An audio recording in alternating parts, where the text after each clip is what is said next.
necessário que o cristão guarde o sábado? Isso é necessário? Bom, toda a teologia da guarda do sábado, ela remonta ao texto bíblico desde a criação do mundo, quando Deus cria o mundo em 6 dias e descansa no 7º, e ali já existe um pouco da ideia de que Deus abençoa este dia, o que tem por implicação separar este dia em comparação com os demais. Quando Jesus ele provoca bastante discussões a respeito da guarda do sábado, em função dos milagres que fez, e tudo mais. E depois Jesus deu uma instrução muito interessante, né? Para que os discípulos orassem para que a fuga da queda de Jerusalém não se desse no sábado. É uma preocupação interessante. Lucas 23 coloca as mulheres que foram ao sepulcro de Jesus guardando o sábado conforme o mandamento. Por que esse entendimento teológico? Porque eu fiz uma pergunta agora falando o seguinte: é possível quebrar a lei do sábado sem ter culpa? Aí para ele...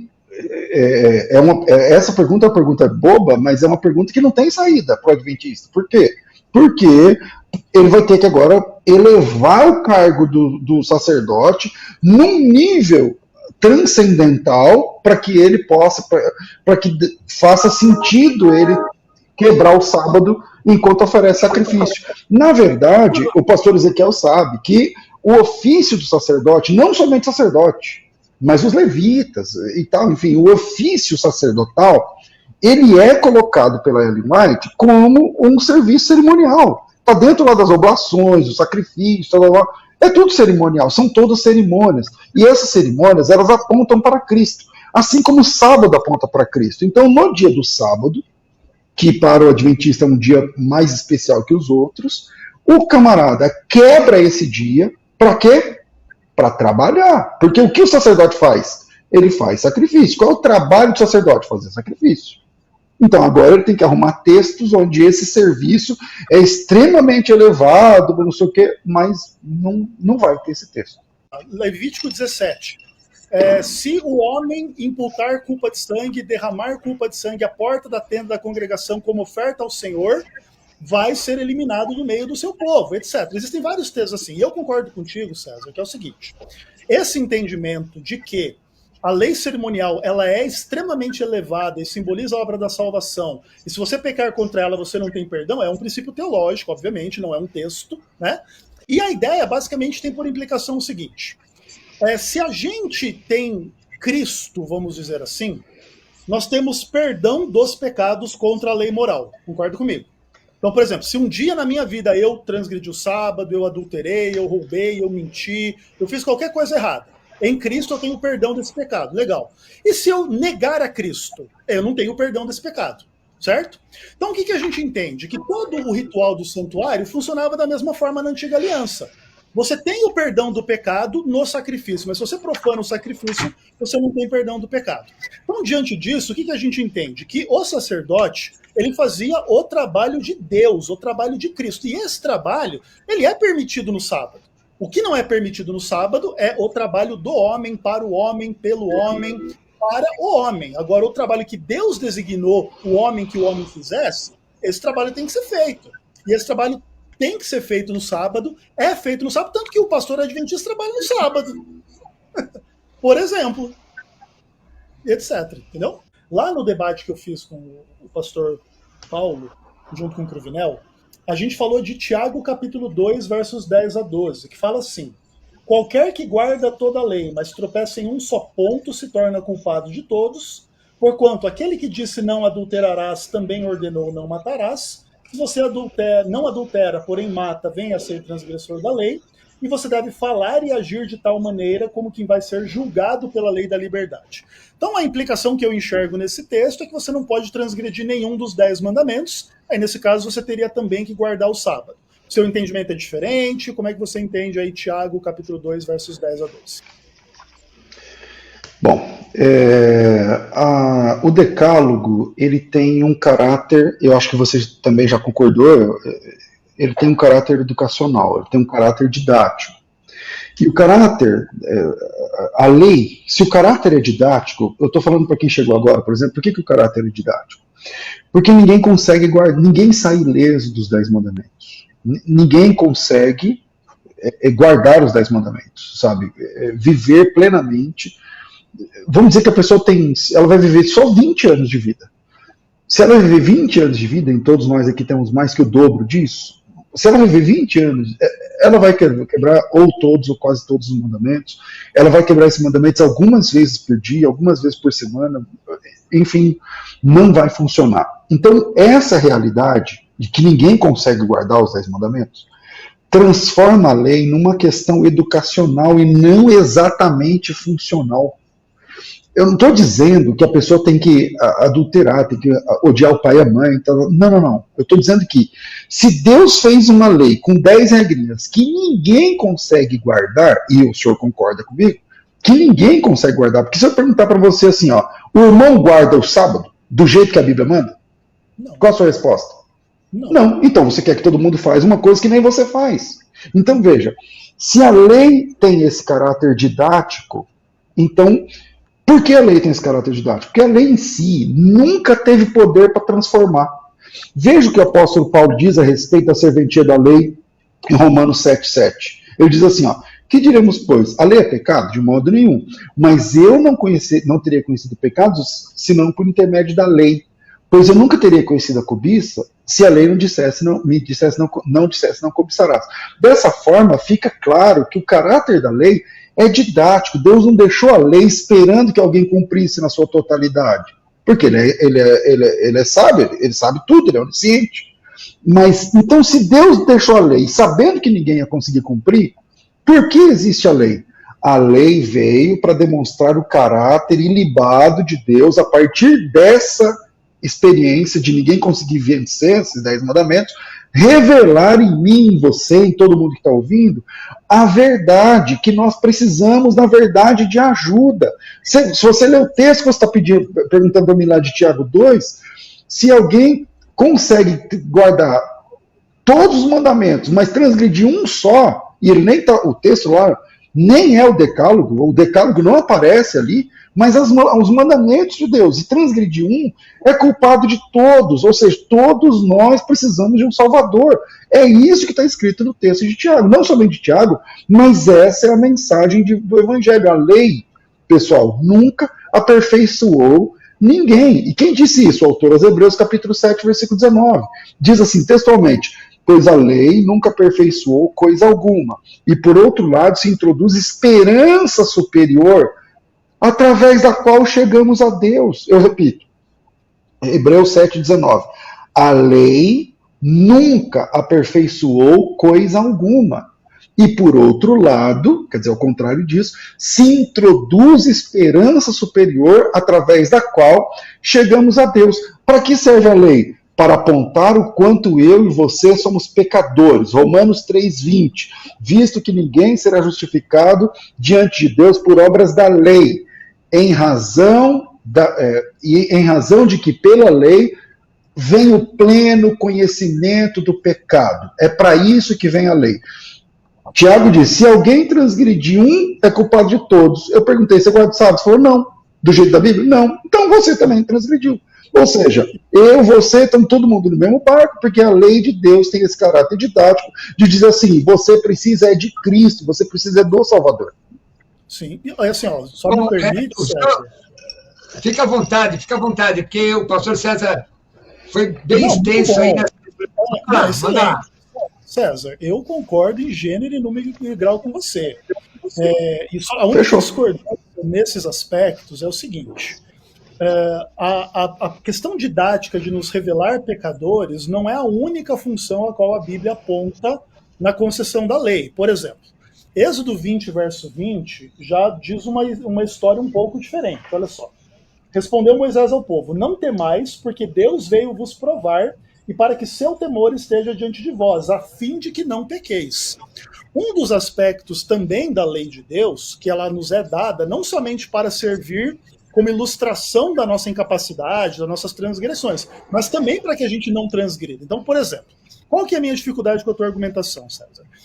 Se o adúltero, o ladrão, o assassino quiser usar a mesma argumentação para justificar alguma transgressão. Então, por exemplo, Eu concordo que ninguém tem sexualidade perfeita, ninguém tem honestidade perfeita, ninguém guarda o sábado de forma perfeita.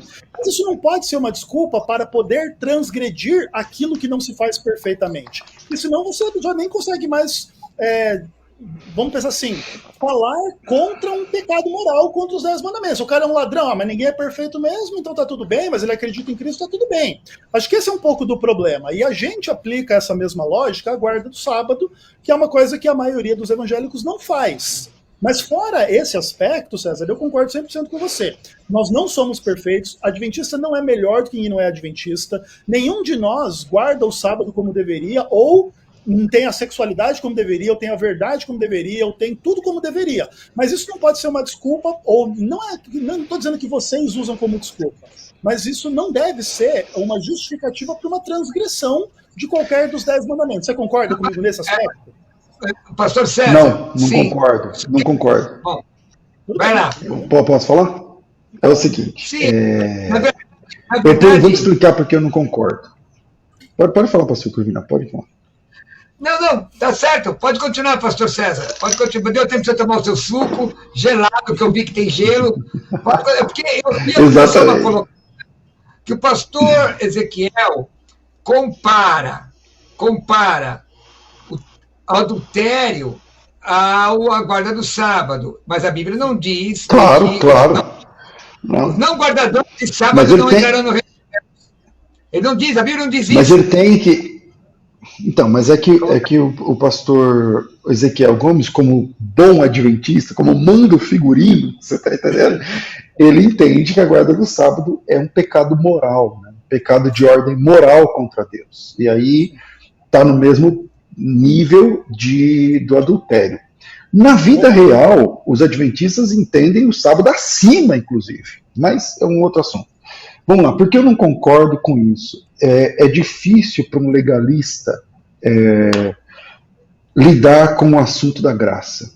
É difícil para um legalista. Então, eu percebi todo o cuidado do pastor Ezequiel ao dizer que eu não estava dizendo com o que eu disse que a pessoa está livre para cometer o que quiser, até porque eu não disse isso, e eu percebi todo o cuidado. Obrigado por esse cuidado, porque não foi isso que eu afirmei mesmo. Agora, essa é a realidade, pastor. Aí você vai dizer assim, não, pastor, mas isso vai dizer, então, que se é desse jeito, então pode ser que eu esteja meio que incentivando, né, e tal, passando um pano em cima do pessoal. Bom, isso é o que o apóstolo Paulo disse quando ele fala sobre a graça, né? Então devemos pecar para que a graça aumente. Veja que como é difícil para um legalista lidar com o tema da graça, mas a grande verdade é o que Jesus Cristo disse em Mateus 15:19. Não sei se esse texto não é um texto assim do conhecimento, do domínio assim de memória adventista, né? Quando a gente fala bastante sobre lei e graça e tal, já tem os textos que a gente já sabe, mas esse texto não é. E lá em Mateus 15:19, Jesus Cristo diz o seguinte, aquele texto que ele fala que entra, que sai da boca tal, no 19 ele fala assim, porque do coração do homem procedem maus desígnios, homicídios, adultérios, prostituição, furtos, falsos testemunhos, blasfêmias, e são essas coisas que estão dentro do homem que contaminam o homem. A nossa natureza é caída. A nossa natureza é caída. Significa que adultério, que blasfêmia, que falsos testemunhos, assassinato, homicídio, isso está dentro da nossa natureza. Todos nós somos isso em potencial. Em potencial. Você é um adulto em potencial, um homicida em potencial, um odiador em potencial, um falsário na questão do testemunho em potencial. Eu também sou potencialmente isso. Agora, como resolver essa questão? Bom, pastor, se o senhor falar isso, então vai dar ponto para que essas pessoas abracem esse pecado. Não, mas aí entra o Salvador. A lei tem um caráter didático, que o senhor o senhor concorda comigo, dizendo, não, é para nos humilhar e dizer como que eu preciso de um Salvador. Quando eu preciso de um Salvador, eu vou até o Salvador. Quando eu chego ao Salvador, Senhor, eu não consigo guardar 10 regras, quanto mais fazer sua vontade plena nesse mundo. E aí entra o milagre do novo nascimento. Aí nós somos nova criatura, as coisas velhas se passaram, tudo se fez novo, e Deus, o Espírito Santo, aliás, o Espírito Santo, ele chega no dia de Pentecostes, e isso devia ter um caráter especial, especialmente para o adventista. Por quê? Porque o que acontece no dia de Pentecostes original, lá no Monte Sinai? A entrega da lei.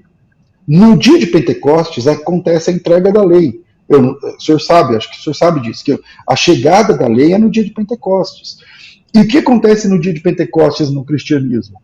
Acontece a descida do Espírito Santo, que é aquele que nos capacita a seguir as regras. Entende? Então, eu não sigo regras porque eu sou bom, mas eu obedeço à vontade de Deus porque Ele me ajuda através do seu Espírito. Tem texto no Antigo Testamento que diz para o gentil guardar sábado? Não. Tem texto no Novo Testamento que diz para o cristão guardar sábado? Não. Por isso, o sábado é dentro do decálogo a marca que aponta para Cristo, porque Ele é o nosso verdadeiro descanso. Meus amigos, o papo está muito bom aqui. Vocês estão vendo que eu estou quietinho. Isso já é uma grande vitória. Vitória. A questão é assim, ó. Eu sou cristão e não quero guardar o sábado. Não quero. Eu acredito que o fim da lei é Cristo. Eu vou para o inferno? Talvez não. Aí é no juízo de Deus, pastor. Eu não vou entrar no juízo de Deus, não. No seu juízo. No meu juízo pode está errado. Nessa convicção. Errada para ir para o inferno? Você não quer usar as palavras, sim ou não? Eu não quero condenar, porque eu não condeno ninguém ao inferno. Mas o senhor tem a impressão que vai para o inferno? Não, eu tenho a impressão que se a pessoa andar nesse caminho até o fim e pegar com o Espírito Santo, vai para o inferno. Então, equivale a dizer que é necessário... Só uma pergunta, deixa eu entender. Você está aliando a guarda do sábado à blasfêmia contra o Espírito Santo? É isso que eu estou entendendo? Sim, exatamente. Certo. Muito bem. Ok, entendi. Pastor César Cavalcante, eu sou cristão e eu li o Decálogo. Entendo que eu devo guardar o sábado, não é? Eu quero guardar o sábado, mas não quero me circuncidar. Há alguma diferença? E é a seguinte, ou melhor, para não mudar, para não dar problema. Se eu não quero guardar o sábado, ponto, eu sou cristão, aceitei Jesus, eu vou para o céu ou para o inferno. Vou responder as duas. A que você cancelou e a que está em vigor. É o seguinte. Se você quiser guardar o sábado, você é meu irmão em Cristo. Romanos 14, versículos 2, 3 e 4, vai dizer que os cristãos, uns entendem que devem fazer diferenciação entre dia e dia, o outro julga igual todo dia, como eu julgo igual todo dia, e Deus recebeu como seu. Então, você é bem-vindo, é meu irmão em Cristo. Eu considero muitos sabatistas como irmãos em Cristo. Agora, quando a pessoa diz que a guarda do sábado salva, como querem os adventistas, o Ezequiel, ele tem de defender a guarda do sábado, porque acima da doutrina adventista tem a profetisa adventista. E a profetisa adventista, ela falou uma frase que compromete o adventismo nesse momento, que é santificar o sábado ao Senhor importa em salvação eterna. Então, ele está preso a isso, porque as palavras da Ellen White para ele são infalíveis, então ele tem que dizer isso que ele está dizendo. Mas, a partir do momento que a pessoa guarda o sábado para ser salvo, então o sábado salva. Se o sábado salva, o sábado está tomando o lugar do verdadeiro Salvador. E não sendo a sombra do verdadeiro Salvador. Para mim, o sábado na Bíblia, ela é uma sombra que aponta para Cristo. Colossenses 2, 16 e 17. Ninguém pode ser julgado por aquilo outro, incluindo os sábados, porque essas coisas são sombra do que havia de vir. Quem havia de vir? Cristo. Cristo, o sábado é a sombra, Cristo é o cumprimento. Pastor Ezequiel, como eu te fiz uma pergunta, o pastor respondeu duas, eu vou te dar a oportunidade de responder também. E aí vamos para considerações finais. Bom, em relação à questão da circuncisão, a circuncisão não é um mandamento do Decálogo, então creio que não há essa comparação. A Bíblia é muito clara em desobrigar a igreja cristã da circuncisão, mas não é tão clara em relação à questão do sábado. Simplesmente é isso.